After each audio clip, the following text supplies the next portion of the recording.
Tuloy-tuloy po tayo hanggang sa matapos tong Matthew chapter 5.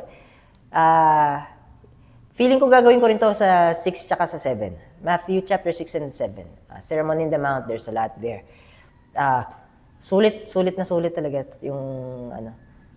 Actually, lahat naman. Kaya lang ito kasi medyo ethical teaching ng Panginoon eh. Dito natin makikita yung ano eh. Paano na-separate yung Panginoon natin dun sa mga false prophet at dun sa mga false gospel sharer. Tapos dun sa mga nanakit sa'yo na galing sa church, o mismong tao sa church, o mismong umaattend sa church. Kasi my sheep hear my voice eh. And it means that the sheep is the only one could hear the voice of our Lord. AKA, could understand. And listen to this. The wolf is hiding in sheep's clothing as well. Satan is a wolf that can hide in sheep's clothing. Angel yun si Satan. So, alam mo kung paano kumilos. So, how can we be protected? By the Word of God.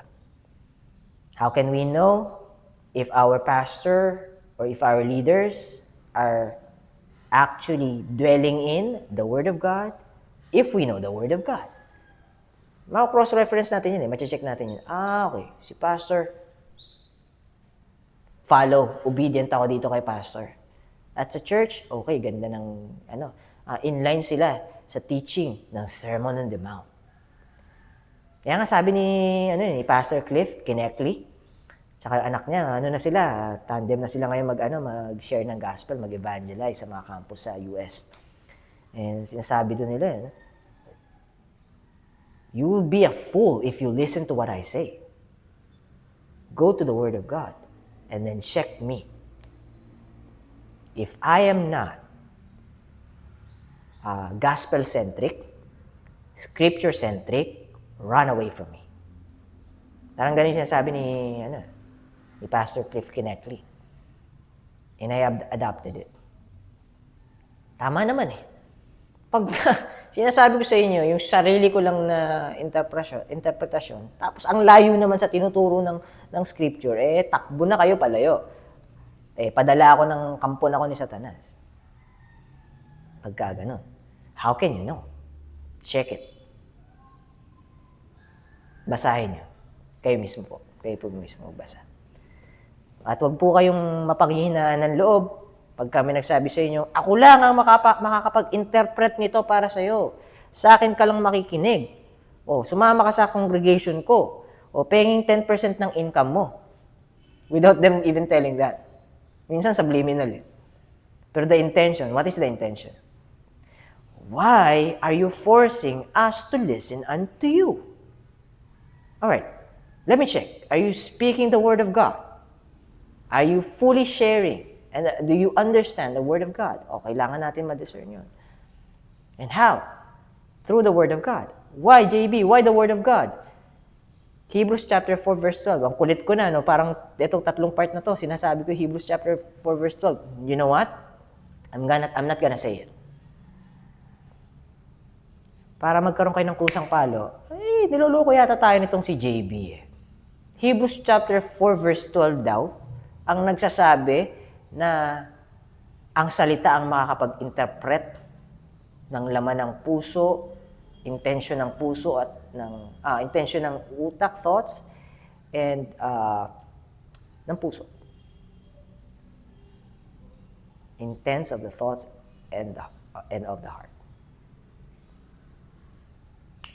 Hebrews chapter 4 verse 12. Now, punta na tayo sa topic.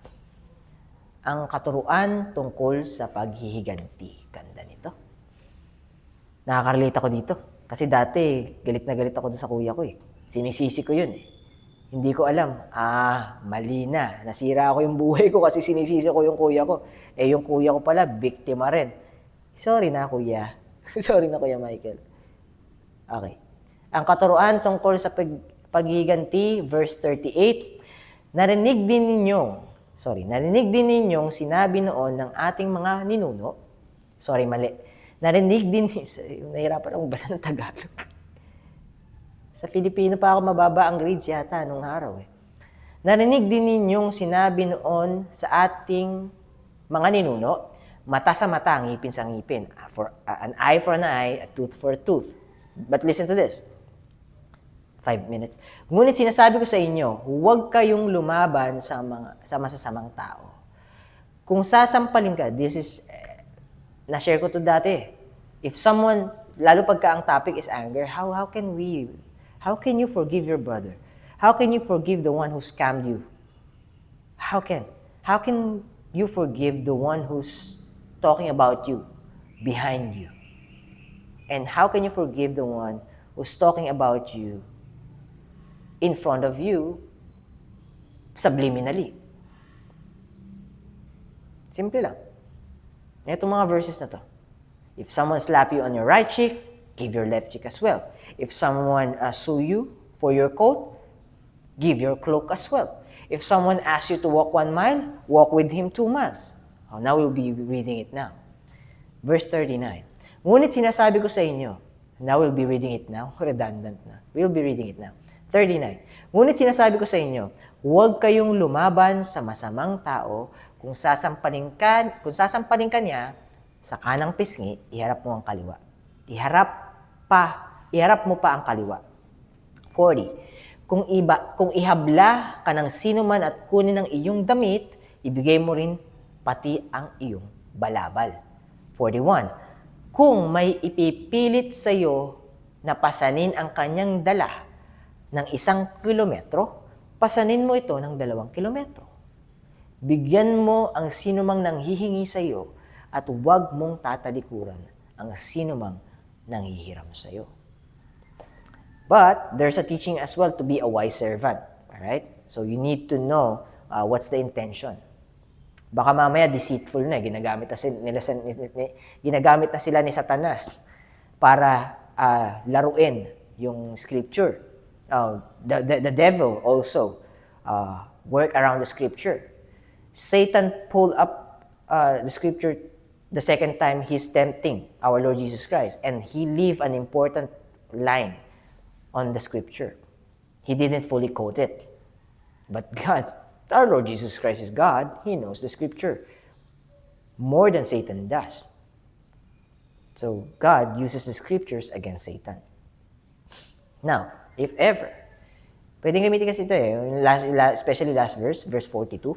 Sino bang nanghihingi sa iyo at bigyan mo ang sino mang nanghihingi sa iyo? Medyo tricky part yan. Those who truly needs it.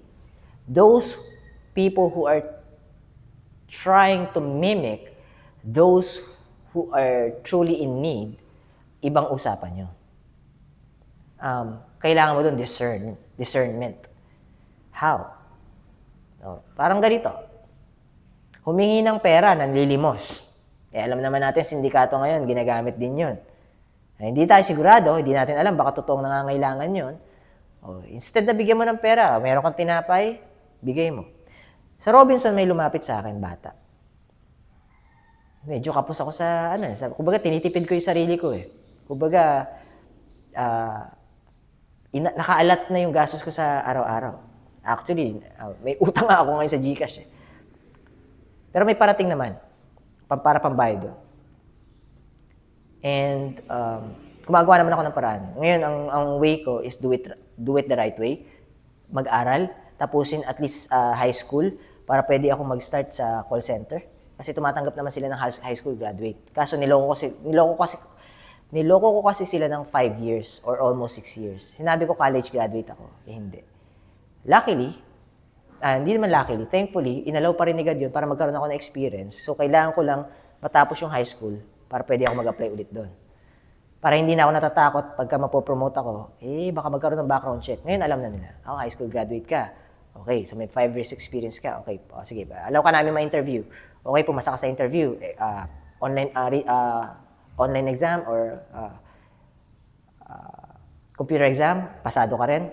Sige, okay, ito na job offer mo. Pirmado na yung job offer mo. All goods. Well, I'm not hiding anything. And I'm not going to run away because I'm done running. But anyways, yung example ko is this. Simple lang to. Actually, hindi siya mahirap. So usually may dala akong bote. Kumbaga pag aalis ako nitong building, magre-refill ako ng tubig doon sa bote. So para at least pag nauuhaw ako, may maiinom ako. Ngayon naglalakad ako papuntang Robinson. Kakain yata ako ng lunch doon kasi diretso na akong CCF noon. May lumapit sa akin bata. Hindi ko pinapansin nung una. Kasi nakaganon. So, paano ko kakain kung bibigyan ko siya ng pera? Tapos hindi ko alam kung saan niya gagamitin yung pera. Naigagamit kasi yung bata. So, I'm not justifying myself. Binibigyan ko lang yung example. And I'm not pretty sure if tama yung naging decision ko. But here's the thing. I know my decision was right. Nung hindi ko siya binibigyan ng pera, don't get me wrong. If I have plenty, nag-aabot ako 20 pesos, minsan 100, pagka medyo na jackpot o medyo ang ganda ng provision sa akin ni Lord, okay, share natin yung blessing. Pero nung time na yun, medyo kailangan ko ng pera. Yung ginawa ng bata, sumenyas, tubig. Inabot ko agad. Sige, ito, kaya ko to. Ito, maluwag na maluwag sa puso ko to. Sige, at least yun, simpleng bagay. At kung may pagkain ako, bibigay ko rin. Actually, nagawa ko naman. Hindi naman sa pagbibilang, and that doesn't make me saved. Alright? It's not counted as the reason. It's not part of my salvation. It's not a reason of my salvation. Doing good to others is not a part of my salvation. The only reason why I'm saved is my Lord Jesus Christ. He alone. The act of kindness is Hebrews chapter 10 verse 16. Tapos Psalms chapter 37 verse 23. Ngayon, because of gratitude, God loves me so much, I'm not worthy, I'm not deserving, He still loves me. How can I show my love for you? Oh, you've said to love your God, to love the Lord your God with all your heart, with all your yung sequence. And the next is like it, to love your neighbor as yourself. So, kung ano yung kaya ko ibigay, na tingin ko sa discernment, na hindi siya matutulak na gumawa ng masama. Oh, that's the key. If you're going to help someone, make sure or ask God, am I pushing him to do something wrong in the future? Na-empower ko ba siya to do something wrong? Natutulak ko ba siya palayo sa'yo? Yeah. Bigyan mo ang sino mang nanghihingi sa'yo.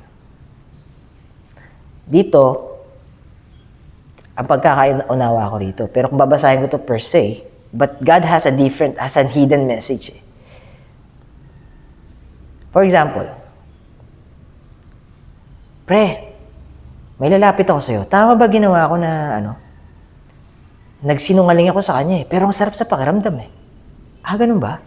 Masarap ba sa pakiramdam mo? Sige, go lang. Masarap pala sa pakiramdam mo See the connection? Now, someone is asking for money. Nagagamit nga na sindikato Gagamitin yung mga bata. Tapos pagka nakakolekta na tong araw na to, okay, lapit kayo sa akin. Magkano nakuha nyo? Okay, akin na yan. O, bigyan ko kayo pagkain. Para lang makakain. Kaso hindi makatakas yung mga bata, saan sila pupunta? Nasanay silang hawak ng sindikato Now, pagka may kilala ka, lumapit sa'yo. Ito turo din to ni Pastor Ed Galing. Nangungutang. Ang laki ng inuutang. Let's say, 20 mil, 20,000. Hindi mo kayang pautangin. Kaso sabi rito, sino lumapit sa'yo,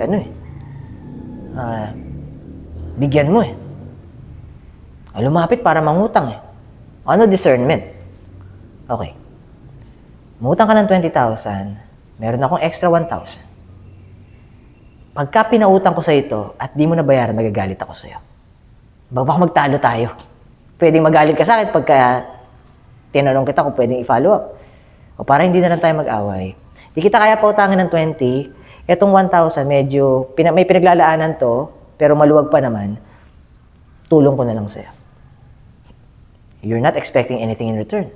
And you were able to help him out. At least, Ilang percent yun? Kung 10,000 yun, sa 1,000, that's 10%. That's 20% nung kailangan niya.